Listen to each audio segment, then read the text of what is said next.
The domestic box office is a total disaster, but Hollywood Access Media unlikely to tell you that. We, on the other hand, happy and willing to bring the receipts. Today we'll show you what's going down with the flatline of Wicked, the depression of Zootopia 2 domestically, and an Avatar unable to deliver.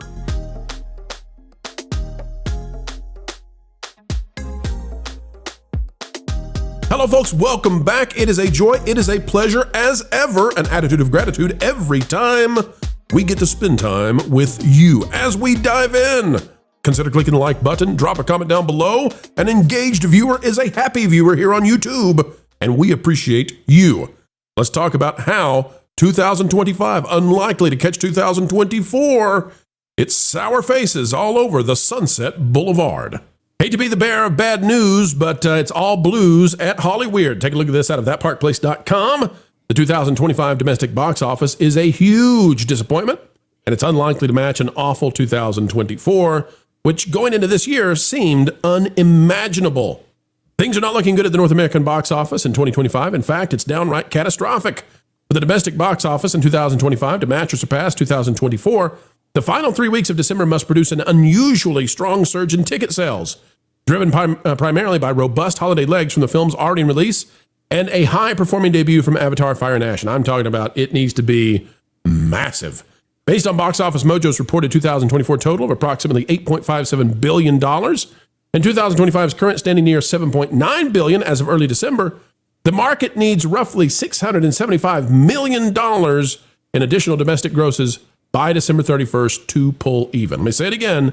At the domestic box office, we need $675 million for the rest of the month to match what was made last year domestically. Now, everybody's fantastically happy with how things are going internationally with Zootopia.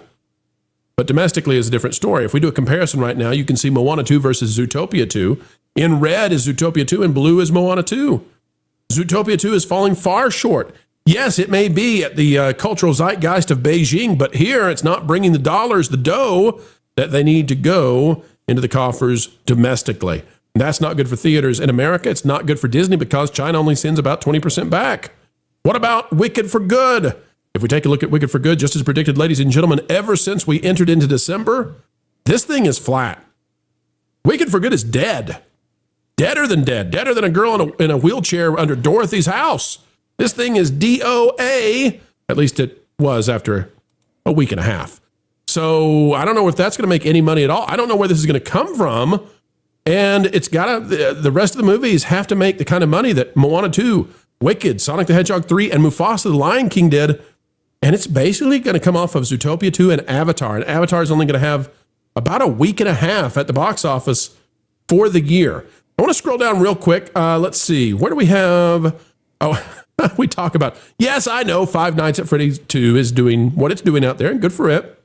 But if you're saying, bro, there's other movies. Ella McKay, Dust Bunny, Lone Star. Yeah, okay. Okay. What does Avatar need to do? All right, folks. For Avatar to get this thing across the line at the box office and overperform 2024, here's what it needs to do. Opening December 19th. The current opening weekend forecast is 135 to 165, and I think that might be dropping a little bit. A domestic total of 260 to 300 million by December 31st is likely the minimum required for 2025 to have a chance to beat 2024, which again was a terrible, awful year for Hollywood.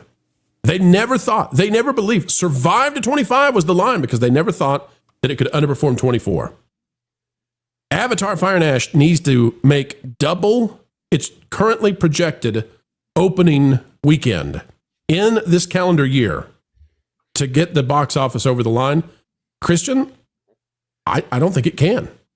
It's all on Ella McKay. That is the X factor. That's a movie that's going to prove you all wrong, I have to say. Honestly, I saw it last night and I didn't hate it. I actually found it mildly charming, and I feel a little weird for saying that because everyone's obligated to hate that movie, but obviously it's not going to make any money this weekend. Yeah, I mean, this is the new normal now. This is the state of Hollywood, and that's why the industry is in panic mode, and they should be. And it's about time for a listening tour. Go out into the public and actually find out what the regular people want, because I think we have a lot to say. or they can just listen to shows like this and take some notes. I don't think they're too interested in that. And by the way, I'm really kind of fascinated by James Cameron and Fire and Ash, because the guy is cocky. I mean, and earned it. He's earned every sort of arrogant swagger he brings to the table. And he's already said that this new film is the end of the saga, and there may be more avatars, but that this wraps it up. Now, I saw the movie and I can't review it, but I didn't feel like it wrapped up things. Right. Well, I wonder if... What is there to wrap up? Well, that's that. That's that. Sigourney Weaver's character, I guess, is going to finally reach, adulthood. Christian, let's walk through some of these movies that they're depending on to get them over 2024. This is the chart for Wicked for Good. This has flatlined since December, the entire month of December. I mean, it's basically flat. We can go through the numbers again. It's almost pointless. I think the last time we looked, it's made $30 million in December. It's not moving. It's not going up. And it's actually now underperforming where the chart even believes is possible. It's low. It's below the possibility matrix. Christian, I'm noticing that there aren't articles talking about this in the access media. They're no longer interested in telling us about all the big Oz expansions and how Ariana and Cynthia are big megastars, and leave her alone about their bodies. That's all, just nothing, just crickets. It's a great observation. By the way, the film would be much more successful if Toto had a bigger role. I mean, he's in there, but not enough. But listen, this is the built-in audience went weekend one, and that's it. The movie doesn't have the gravitas or the legs or the quality to kind of make people come back for more and more. That's what the word of mouth is saying, and it's screaming it. So that's where we are right now. And I think the best news about this situation, where the box office is crumbling as we speak, is that there was talk immediately after that big opening weekend that they'd make more movies in this universe. So I'm praying that talk ends. We'll just have to wait and see. They announced a book, Christian, the Glinda book by the fan fiction writer that created this garbage.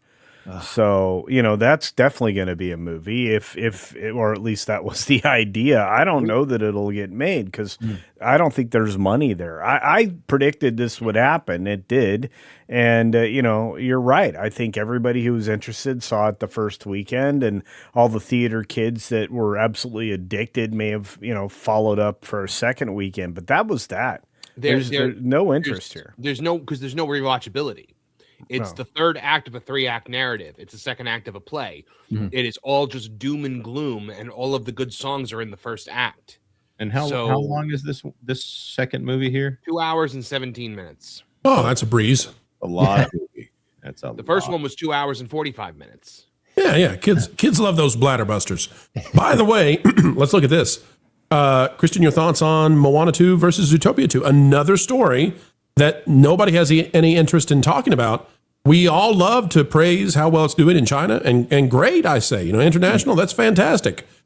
But domestically, where the margins are significant for Disney in terms of profit, this thing is trailing Moana 2 not by a little, but by a lot. And it's trailing off much faster. I think they have a sensation in Shanghai, but I don't know that they have it here. And that's a strange situation for them, because we're hearing that they're greenlighting a trilogy of Zootopia movies. A little bit of rumor there, a little bit of speculation. Not a hard jump, though. But what do you do when you're Disney and you're making a movie that largely plays in a completely different culture? Yeah, the China connection here surprised me, because, Chinese box office figures for U.S. films have been down dramatically in the last 3-4 years. I actually think Zootopia 2 is performing fine, because it isn't Moana. It wasn't a cultural sensation. It was a good, smart, sweet little film that surprised a lot of people. So I think there may be. I think everyone's putting too much pressure on Zootopia. I think it just is what it is. It's not a legacy brand. It's not something that's amazing. And I think they could just say thanks heavens it's not another Lightyear. But and Moana had bigger star with Dwayne Johnson, and it just had bigger cultural impact. So I think that's what's going on. Do we know why Chinese audiences are so enamored with the film? Man, they love them some talking animals. I'm telling you that you give them some Lion King, some Mufasa, some Judy, some Nick. They're all about it. It is a culinary delight of the eye. That's right. I think it's Disney graft. That's what I think. Well, I think Disney, Disney's not alone here. They're just desperate for IPs, desperate to build up these platforms. I think we talked about the gargantuan sums of money for the Frozen team, and that they're hoping that's going to continue on. At some point there is burnout. I mean, we all saw Fast and Furious 10 and realized how little money it made. So you got to be really careful here. But they're struggling. They're floating. Trying to keep their head above water. So looks like 2024 is not going to be surpassed by 2025. Yeah. This was supposed to be this was the big, what should we say? The big prize. Yeah, and this by is the where way, we survive. This might be the time, the year, the moment where James Cameron loses his magical touch. I mean, I think the opening weekend for Avatar: Fire and Ash will be big. I don't think it's going to have legs. I don't think. I hate betting. And you've seen the film. Yeah, I mean, because it delivers what you want. It delivers everything you need in this kind of movie.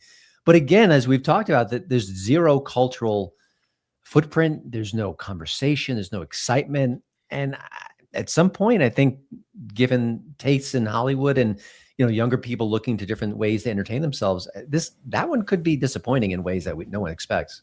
I think that Cameron almost foresees a lower box office here because he is trying to temper expectations with if this one doesn't do as well, we're going to lose a lot of money and we're fine leaving it here, because that way, when it performs moderately well for an Avatar film, it's going to be viewed as a success. Yep. Because now he's making everyone expect a bomb.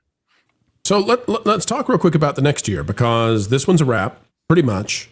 Probably not going to beat 2024. 2026, though, what are we counting on to carry the water? Disney IPs that are boy brands previously put asunder. Big blunders there in the direction. We've got Doomsday coming out. Can Disney pull that back into relevancy? I don't know. Mandalorian Grogu, I do not feel good about that one. I mean, the Mario movie, I think that's going to do exceedingly well, but I'm not looking at 26 and saying, oh, they figured it out. They got the trick now. We're back on track. I don't know what resets this thing and fixes the muck they're in. By the way, is the new Avengers trailer coming out today or soon? I keep hearing different things. I keep hearing soon and very soon. Yeah. It comes out. It's supposed to come out with Avatar. With Fire and Ash. Yeah. What is the official release date for Avatar? The 19th. 19th. Okay, and previews would be then the 18th. Yeah, sometimes they'll do a double day. Yeah, I think they may actually lean into a double day on Avatar. I think that they're having. Look, everybody here, I think, doubts it will perform like the previous films. I've said as much, and I really don't think anybody in this nation can name 5 characters from Avatar. 2 maybe. Yeah, maybe, and that's why there's a lack of penetration in the cultural zeitgeist. I mean, we don't care. It's not Star Wars, right? It's not Star Trek. We don't, there's no favorite character coming out of that thing, and that's why I think it has less cultural relevance. And it's gonna die the same kind of death that Wicked 2 did in my estimation. But I could be wrong. I don't think I'm wrong, but I could be. I like when culture makes box office predictions, because either way, that if he's right, he's right. But if he's wrong, it's so much fun. He goes all in. I mean, culture's not the kind of not the kind of guy to bet a little at the casino. I do want to give Hollywood a little bit of sunshine here at the end. I want to give him a little hope, a little courage. You don't have Snow White next year. And folks, we have come to the end yet again. Another video of excellence in the can. What a joy it has been to share time with you. We hope you enjoyed it as well. If so, consider clicking that like button, share, subscribe, click it, stick it to the algorithms. It is the notification bell. And as always, drop a comment down below. A mind is a terrible thing to waste, so waste not yours. Join a community dialogue today, just on down below. Folks, we are going to say farewell for now, but we will see you back. 4 is more, and that's how many videos we put out every single day here on the Pro Channel. Hope you enjoy them all. Until the next time, keep learning, keep growing, and as always, keep having fun.